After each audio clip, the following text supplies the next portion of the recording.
Welcome back. In this video, we're going to be talking about design.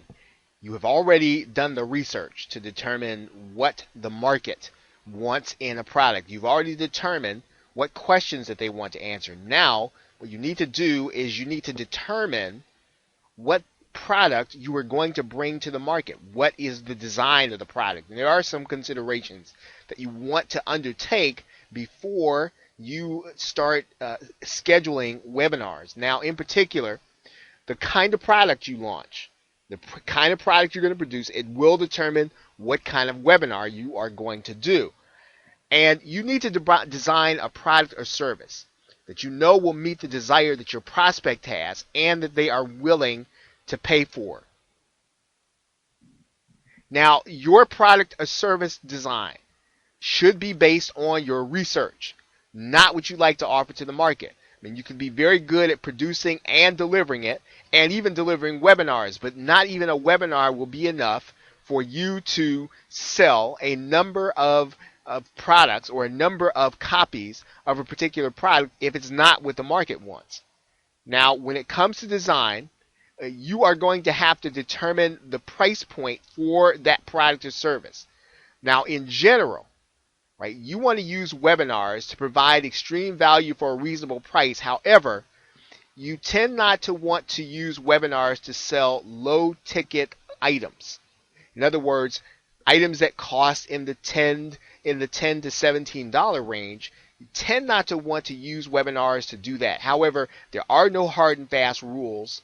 You want to make sure that whatever you bring people to for a webinar, that you're providing them extreme value in the information you're providing, and then extreme value in the offer that you're making.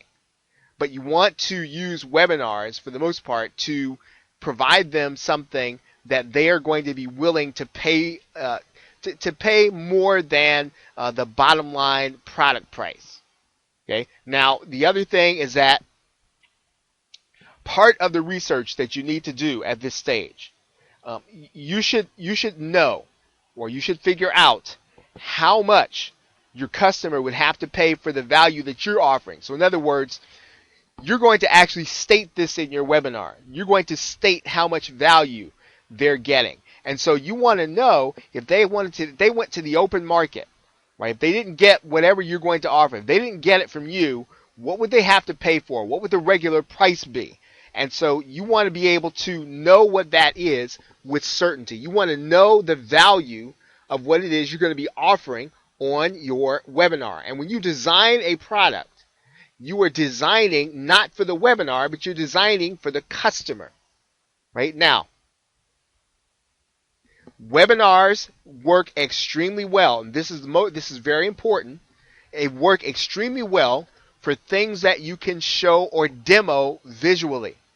If you can demo what your product does, if you can demo your results, right, or you can show your results, if you can show software, right, software in particular does extremely well on webinars because you can show people how it saves time, how it automates things, how it solves the problem. And that is why some of the best webinars tend to be software webinars. However, you can still do extremely well with information product courses that teach people things. You can still do extremely well with services, right, that people need. The most important thing is that you are able to demonstrate visually what the buyer is actually going to be not only getting when they buy your product or service, but also what they are alleviating. What are they getting rid of? What problem are they getting rid of? And so you want to be able to do that in your product design. So before you can do your webinar, you need to design your product. And that product design should be based on the market. Okay, so with that, thanks, and I will see you in the next video.